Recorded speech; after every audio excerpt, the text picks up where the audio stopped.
کو مسترد کر دیتا ہے. اور کیا شومی قسمت کے رات کے 12 بجے سپریم کورٹ کھلتا ہے, 10-11 بجے اسلام آباد کا چیف جسٹس جو ہے ہائی کورٹ کھول دیتا ہے, پریزن وین آ جاتی ہے, ایمبولنس آ جاتی ہے, اور یہ ایک ماحول, ایک سما کون بنا سکتا ہے؟ ظاہر ہے عمران خان اپنے خلاف تو نہیں بنائے گا. عدالت کیسے کھلتی ہے؟ ماشاءاللہ سپریم کورٹ نے پھر ایک عظیم کردار ادا کیا پاکستان کی عظمتوں کے لیے. اور پھر ہم نے وہی دیکھا کہ ہم نے عمران خان کو بھی چلتا کیا, نہ صرف چلتا کیا, پنجرے میں بند کر دیا. بند کر کے ہم اب دکھا رہے ہیں کہ جناب آپ نے کہا تھا ہٹاؤ, ہم نے صرف ہٹایا ہی نہیں ہے, ہم نے پابند سلاسل بھی کیا ہے, اور ہم اسے سزا بھی کرنے جا رہے ہیں. اور ہم سپریم کورٹ میں پیش ہوئے میں سویلینز کا جو ہے مقدمہ وہ لگا ہوا ہے کہ ملٹری کورٹس نہیں سن سکتی ہیں. 5 رکنی سپریم کورٹ نے فیصلہ کیا.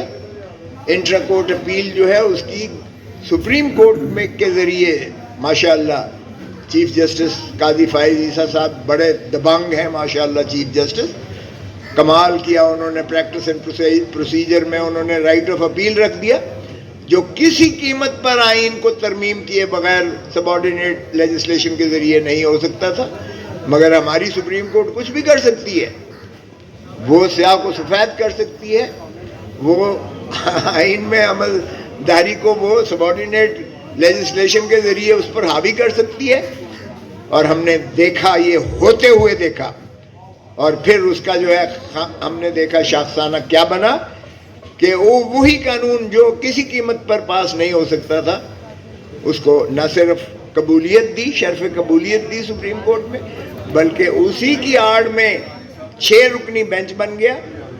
اور 6 رکنی بینچ میں جو سربراہ بنائے گئے, سینئر جج صاحب, سینئر پیونی جج صاحب سردار طارق مسعود صاحب, وہ سن ہی نہیں سکتے تھے, بیٹھ ہی نہیں سکتے تھے اس بینچ میں, کیونکہ جب 9 رکنی بینچ سابقہ چیف جسٹس عمر عطا بندیال نے بنائی تو اس کا یہ حصہ تھے, طارق مسعود صاحب حصہ تھے.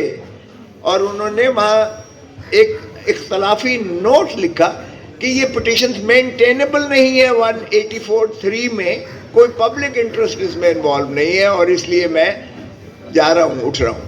تو اس نوٹ کے بعد اور ان اپیلوں میں پہلی گراؤنڈ یہ ہے, ان اپیلوں میں یہ گراؤنڈ ہے کہ یہ مینٹینیبل نہیں تھی. اب یہ بتائیں, آپ سب ماشاءاللہ جیورسٹ ہیں, وکیل ہیں, کیا اپنے ہی اس نوٹ فیصلے کے خلاف وہ اپیل میں بیٹھ سکتے ہیں؟ تو ہمارا اعتراض یہ تھا کہ مہربانی کیجیے گا, اور یہ ہم نے نہیں کیا. جواد احمد خواجہ جو فارمر چیف جسٹس تھے, وہ ان کی بھی ایک نالش اور ایک پٹیشن تھی, انہوں نے بھی یہ اعتراض تحریری کیا.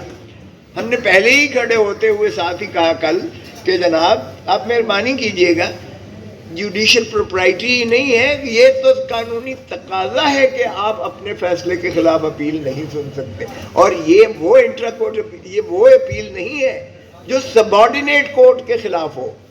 دیکھیں اپیل 2 قسم, ایک تو ہے سبارڈینیٹ کورٹ, اگر ہائی کورٹ کے فیصلے کے خلاف اپیل ہوتی تو سمجھ آتی ہے سپریم کورٹ سن رہی. یہ تو سپریم کورٹ کے ہی ججز ہیں 5 جن کے خلاف آپ انٹرا کورٹ اپیل سن رہے ہو, تو وہ آپ کے اور ان کے وہ برابر ججز ہیں, برابر کے ججز ہیں. اب ہو گئے 6-5. اب دیکھیں ذرا پھر مذاق دیکھیں کیا ہمارے ساتھ ہو رہا ہے کہ اگر یہ بھی لے لیں تو 6-5 کی ہو گیا نا, 6 ججز اپیل سن رہے ہیں, 5 ججز نے فیصلہ کیا ہے.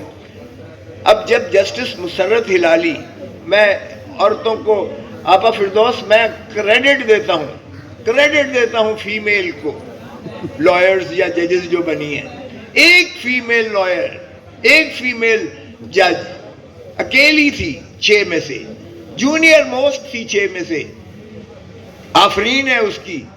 اس نے کہا نہیں سن سکتی ملٹری کورٹ سیویلینز کے کیسز کو, میں پاکستان کے سیویلینز کے استحصال نہیں ہونے دوں گی, آئینی استحصال.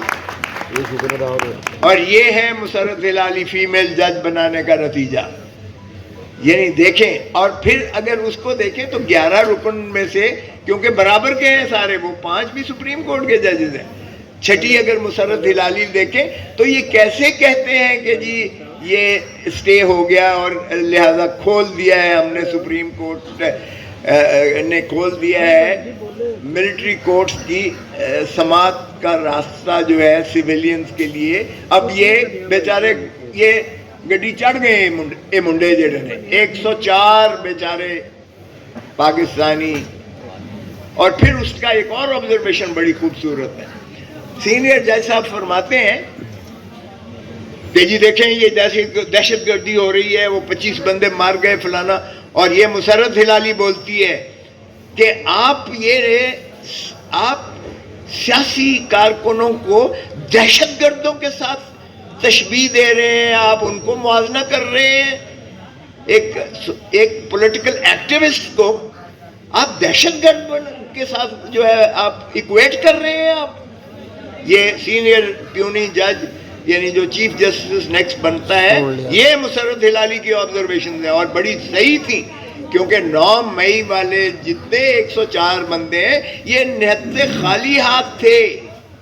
غلط کیا صحیح کیا میں اس میں نہیں جا رہا ہوں، لیکن کیا آپ ان کو ایکویٹ کر سکتے ہو جنہوں نے وہ 25 لوگ آ کے بندوقوں سے اور اسلحے سے اور خودکش اسلحے سے اور جو ہے بیرون ملک آ کر اور پھر ایک تنظیم دہشت گرد بینڈ تسلیم کر رہی ہے، کیا آپ اس کے ساتھ ایکویٹ کر سکتے ہو؟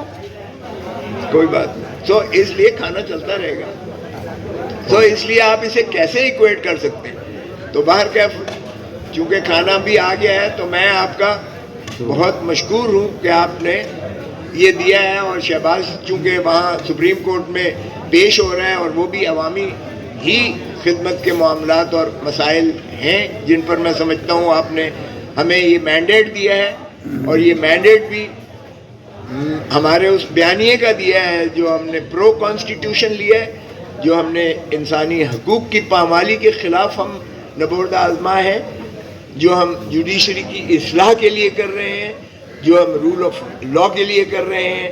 اور کالے کوٹ کا ایک ہی مطمع نظر ہے کہ آئین کو بحال کریں، قانون کی بالادستی ہونی چاہیے، عدالتیں اپنا اللہ تعالیٰ کے تفویض شدہ اختیار کو دیانتداری سے بلا کسی جو ہے اثر کے انصاف فراہم کریں پاکستان کی عوام کو، اور پاکستان کی ریاست کے ساتھ وفاداری کو لازم بنائیں. عوام ہی کو حق ہے پاکستان پر حکمرانی کرنے کا، اور ایک شفاف الیکشنز کے ذریعے ہی یہ ممکن ہو سکتا ہے. اور یہ سبھی ممکن تبھی ہے جب آئین پر عملداری مینوان کروائی جائے.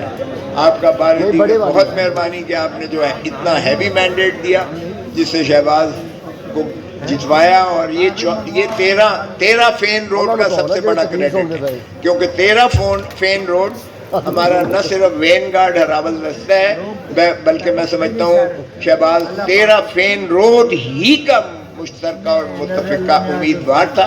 اور یہ اس لیے آپ ہی کو یہ مبارک بھی ہو، آپ ہی کا یہ کریڈٹ بھی ہے.